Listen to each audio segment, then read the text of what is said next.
ઘરે બેઠી હોય તેને ચિંતા હોય કે મારા પપ્પા કમાય છે ને આટલું આવક છે ને ઘર ચલાવવાનું આજના સમયમાં અઘરું પડે છે, તો કાશ હું પણ કંઈક કરતી હોત તો કમસે કમ મારો પોતાનો ખર્ચો તો એમાંથી કાઢી શકું.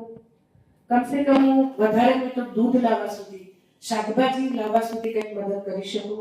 અને એના માટે કરીને ગવર્મેન્ટે પણ સ્કિલ ડેવલપમેન્ટ લગભગ કોલેજોમાં પણ હવે એ કાર્યક્રમો શરૂ કરવામાં આવ્યા છે. એ શીખીને પોતે પગભર થાય. દીકરી છે કાલે સાસરે જવાની છે, જ્યાં સુધી માતા પિતાના ત્યાં છે ત્યાં સુધી માતા પિતાને મદદરૂપ થઈ શકે.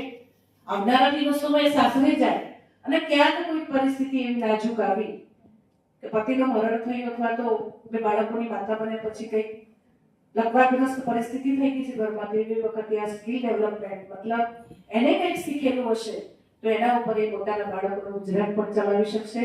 અને કહેવાય ને કે સમાનથી સમાન બે પોતે પોતાનું જીવન ગુજારી શકશે.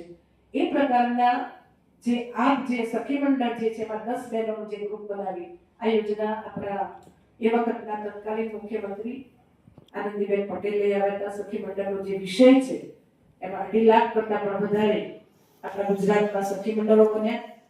આના પાછળનો હેતુ એક જ કે પોતાનો પૈસો પોતાના કામ લાગે.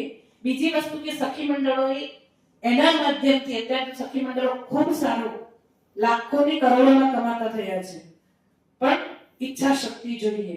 એક સખી મંડળ હવે આવશે પતંગોત્સવ, ઉત્તરાયણ આવશે ને તો કેટલા સખી મંડળો અમારા ત્યાં હિંમતનગરમાં મારી જોડે આવે છે લોન લેવા માટે. આવે લોન સહાય લેવી ત્યાં અટક્યું હોય કામ એટલે તરત જ પૂછવા આવે ત્યાં તરત જ મદદરૂપ થવું છે એવી બહેનોને.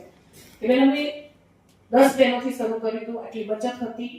આજે અમારા 10 વર્ષ થયા છે, અમારી જોડે આટલી બચત છે.